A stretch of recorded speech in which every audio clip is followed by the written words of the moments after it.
I have 7 bets this week in college football, including a 4-unit bet and a 5-team parlay. My journey continues right now.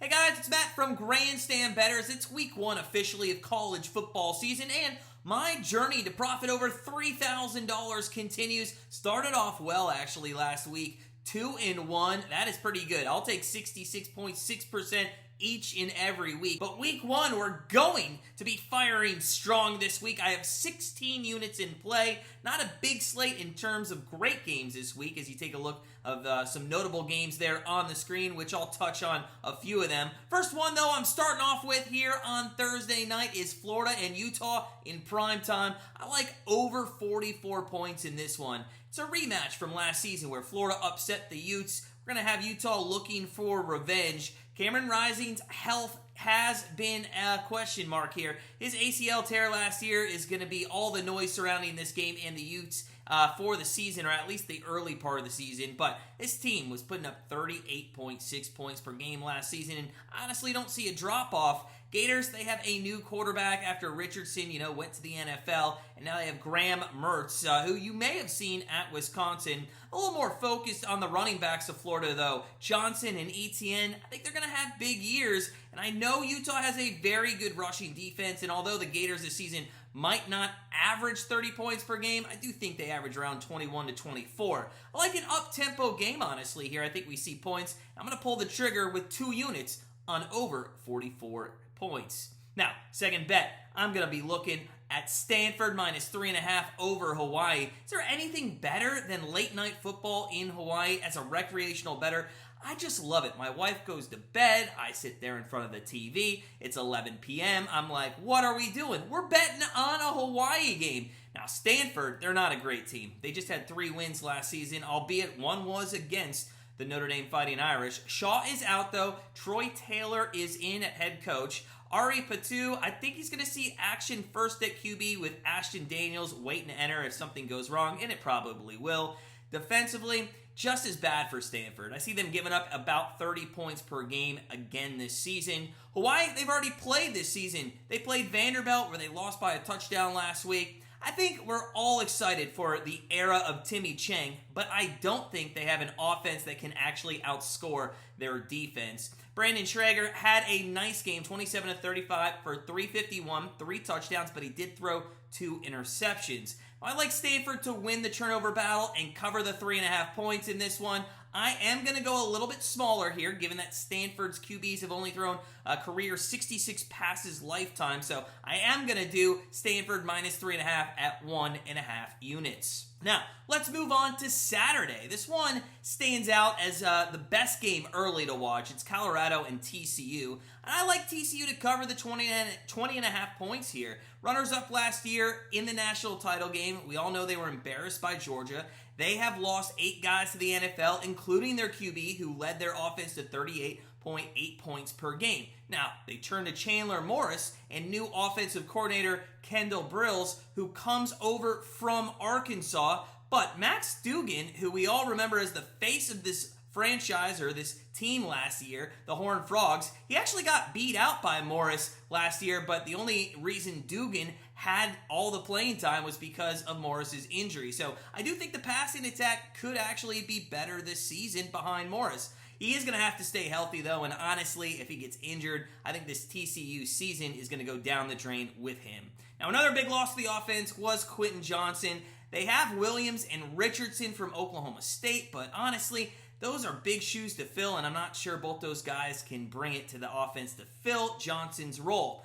On the other side of the football, TCU, not really known for their defense. Last season, they gave up 29 points per game, and the offense constantly had to outscore their defense. Not sure that the offense will be able to do that this year, though. However, TCU has 7 starters coming back on D, led by corner Josh Newton, and they get to face a Deion Sanders offense in week 1, so I'm not sure that they have to be perfect to win or even cover in this one. Speaking of Colorado, not a fan of this team. You might not recognize this as has been an overhaul, and that's an understatement of this team in the offseason. Only 3 starters are coming back on offense and on defense. Sanders' son will be at the helm for the Buffaloes, but other than that, he doesn't bring too much to the table, and I don't think there's much going on offense, except that there's a lot of turnover. We don't know what's going to happen with this offense right off the bat. I think a lot of recreational bettors, they're going to be back in Deion Sanders to have a great season with Colorado, given the success at Jackson State. I don't discount Sanders as his ability to coach in any way, but I just don't see him making any noise with 18 new starters in their first game here.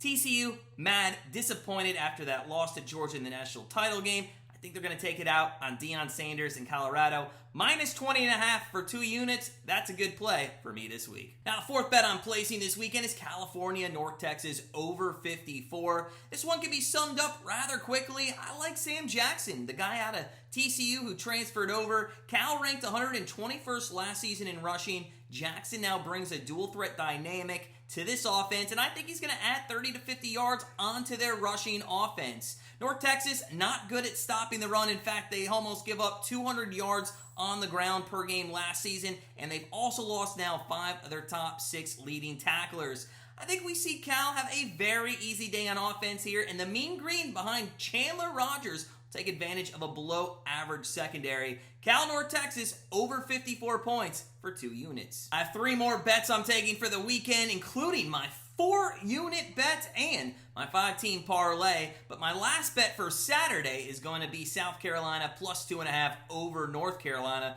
Tar Heels, they have Drake May, who's probably one of the best, if not the best, QBs in college football. But he did lose 2 of his top 2 touchdown targets in Josh Downs and Antoine Green to the NFL. And even though their passing offense is great, their passing defense is just as bad. With the Gamecocks not really having a rushing game, I like Rattler to throw in this one for almost 45 attempts. And I think question marks around the new offensive coordinator, Dow Loggins, are going to be answered, and he's going to do well there. Drake May, he's going to get silenced by a great secondary, and Rattler's going to throw for over 300 yards easily in this one. I like South Carolina outright, but I'll take the 2.5 points at 1.5 units. Now, we have games on Sunday and Monday night this week, and I am firing on both. On Sunday, I am taking FSU plus 2.5 over LSU. Am I still bitter about Brian Kelly leaving Notre Dame? Yes, but that has nothing to do with it. These 2 teams, they are almost identical in my opinion, and honestly, the one that wins in this matchup is the one I think that is going to have a chance to make the playoffs. So, sort of kind of a must-win game out of the gate. Jaden Daniels and the LSU offense will be dynamic. Jordan Travis and the FSU offense will be scoring at a rate of over 35 points per game again this season. The difference in this game is experience, and where LSU lacks that is on the defensive side of the ball, where they are just bringing back 4 starters. Seminoles are starting almost all juniors and seniors on both sides of the football. I like FSU and their experience plus 2.5 points for 2 units. And that brings me to my bet of the week, a 4-unit bet. And for this game, I'm looking at Clemson versus Duke on Monday night. Nice job, NCAA, for giving us a Monday night football game right before NFL season. Big shoes to fill here for Cade Klubnik to lead an offense that has been kind of lackluster since Trevor Lawrence left. However, new offensive coordinator Garrett Riley will try and revamp this offense right away, and I think we are going to see an offense fly this week against fellow ACC foe Duke. Now, Duke, although very good at defending the rush, I think is going to continue this season to give up large chunks through the air. The offense of Duke is going to see Riley Leonard, who threw for nearly 3,000 yards last season. I think he's going to have continued success here and possibly put himself in Heisman contention if he can lead Duke to some big wins, maybe over Clemson here and Notre Dame, who they have earlier here in the next few weeks. But both teams passing the football heavily in this one. I think we're going to see some big plays and quick scoring drives that gives us a lot of points. So with my big bet of week number 1 on Monday Night Football, I'm going to take Clemson and Duke over 55.5 points. So those are my 7 bets for week 1. Now, I'm a big proponent in betting games with straight bets, and that is better for bankroll management over the long run, trust me. But it's always fun to throw a little money on a parlay. So each week I am going to do a 5-team parlay and see if I can't make some easy money off of that. Bet365 will give you a parlay boost as well, the more teams you put in a parlay. So check them out.